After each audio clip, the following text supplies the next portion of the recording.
स्वर कोकिला से मशहूर जानी मानी गायिका लता मंगेशकर का रविवार को 92 साल की उम्र में निधन हो गया। उन्हें इसी साल जनवरी महीने की शुरुआत में कोविड संक्रमित होने के बाद से अस्पताल में भर्ती किया गया था। स्थिति में सुधार नहीं होने के बाद वह हफ्तों से इंटेंसिव केयर यूनिट यानी आईसीयू में भर्ती थी। वहीं केंद्रीय मंत्री नितिन गडकरी ने ट्वीट कर दुख जताते हुए कहा कि देश की शान और संगीत जगत की सिरमौर स्वर कोकिला भारत रत्न लता मंगेशकर जी का निधन बहुत ही दुखद है। पुण्यात्मा को मेरी भावभीनी श्रद्धांजलि। उनका जाना देश के लिए अपूरणीय क्षति है। वे सभी संगीत साधकों के लिए सदैव प्रेरणा थी। लता मंगेशकर एक महान पार्श्व गायिका थी जिन्होंने भारत में फिल्मी संगीत को एक नई परिभाषा दी थी।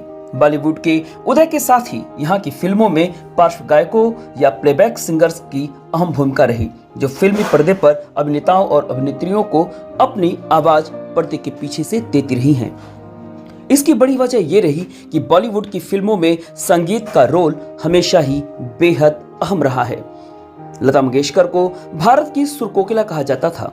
उनका फिल्मी संगीत करियर आधी सदी से भी ज्यादा लंबा रहा, जिसमें उन्होंने 36 भारतीय भाषाओं में 30,000 से ज्यादा गाने दिए। कई दशकों तक लता मंगेशकर भारत की सबसे मशहूर और डिमांड में रहने वाली गायिका रही थी। बॉलीवुड की हर बड़ी अभिनेत्री की ख्वाहिश होती थी कि उसके गाने लता मंगेशकर ही गाएं।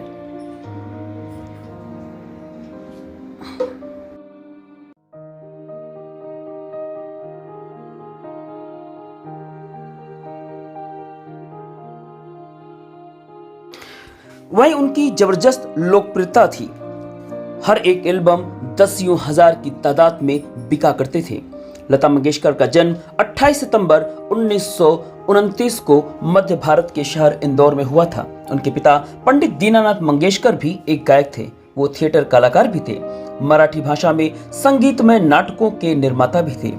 लता मंगेशकर अपने पिता की 5 संतानों में सबसे बड़ी थी। बाद में लता के छोटे भाई बहनों में भी उनका अनुसरण करते हुए संगीत की दुनिया में कदम रखा और आगे चलते हुए भारत के मशहूर गायक भी बने।